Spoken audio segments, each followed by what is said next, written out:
High everyone, welcome back to my नानीपन YouTube channel. I hope हजुर सबैजना आरामै हुनुहुन्छ होला अनि म पनि आरामै छु भन्दै आज चाहिँ यहाँ मैले के उमालिरहेको छु भन्दाखेरि गुन्द्रुकको अमिलो पिरो झोल बनाएर उम्लिँदैछ यहाँनिर, किनकि आज काठमाडौँमा कति धेरै चिसो छ नि त।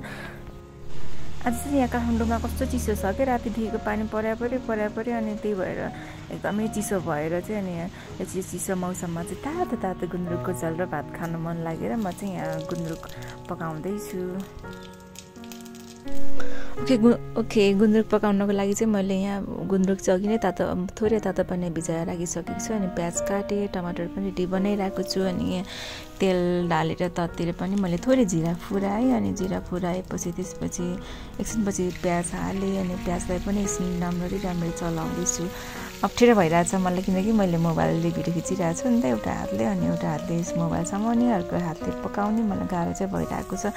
अनि प्याज रातो भएपछि फेरि मैले के भन्छ गुन्द्रुक पनि त्यहाँ हालेँ अनि गुन्द्रुक हालेर एकछिन अलिक रातो भइन्जेलसम्म भुट्नुपर्छ क्या गुन्द्रुकलाई चाहिँ, अनि त्यस्तो चाहिँ मिठो हुन्छ। त्यसपछि अनि गुन्द्रुकहरू अलिक रातो हुँदै गएपछि म चाहिँ थोरै बेसार हालेँ अनि नुन पनि हालेँ अनि फेरि त्यसलाई नुन र बेसार हालेर चलाउने अनि एकछिन चलाउने, त्यो दुइटैलाई मजाले अलिक एकछिन फ्राई गर्ने। त्यसपछि अलिक गुन्द्रुक सबै रातो हुन्छ मजाले अनि अलिक फुरिँदै गएपछि त्यसपछि त्यहाँनिर हरियो खुर्सानी पनि काटेर हाल्ने। म चाहिँ कतिले चाहिँ गुन्द्रुकहरू पकाउँदाखेरि के भन्छ त्यो सुकेको खुर्सानी पनि लाउन चाहिँ मिल्छ, लाउनुहुन्छ, तर मलाई चाहिँ हरियो मनपर्छ क्या त्यो सुकेको खुर्सानी चाहिँ।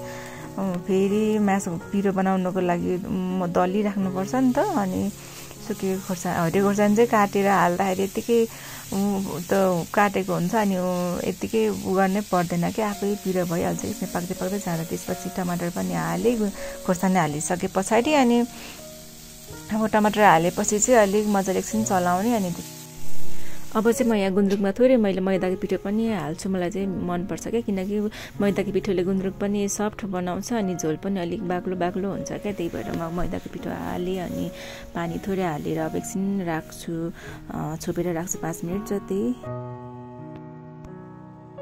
ओके अब चाहिँ मैले 5 मिनट जति छोपेर राखेँ गुन्द्रुक, टमाटरलाई थोरै पानी हालेर अनि टमाटर पनि पाकिसक्यो, गुन्द्रुक पनि सफ्ट भएको छ त्यो मैदा हालेर। अनि त्यसपछि अब चाहिँ म यहाँनिर थोरै पानी हाल्दैछु झोल बनाउनको लागि चाहिने जति पानी हाल्छु म।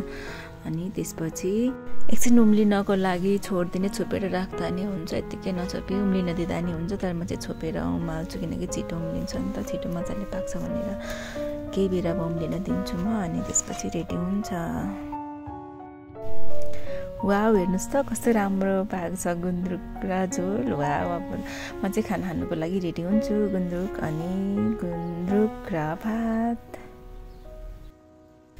ओके हजुरहरूको कसलाई गुन्द्रुक मनपर्छ? गुन्द्रुकको झोल मलाई चाहिँ एकदमै मनपर्छ अनि त्यही भएर बनाएको आज।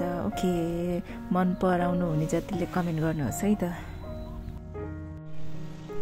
ओके अब मैले खाना पस्किसकेँ, अब चाहिँ म खाना खानुको लागि रेडी भइसकेँ, फर्स्ट बाइट खाएँ है। ओके अनि यो चाहिँ हाम्रो सुसी हो क्या, यो सानो बिरालो छ किटेन अनि यो चाहिँ काखमा आएर बसिरहेको छु म खाना खाँदै। ओके थ्याङ्क्स फर वाचिङ, हेरेर साथ दिनुभयो, thank you so much, bye bye, see you next time.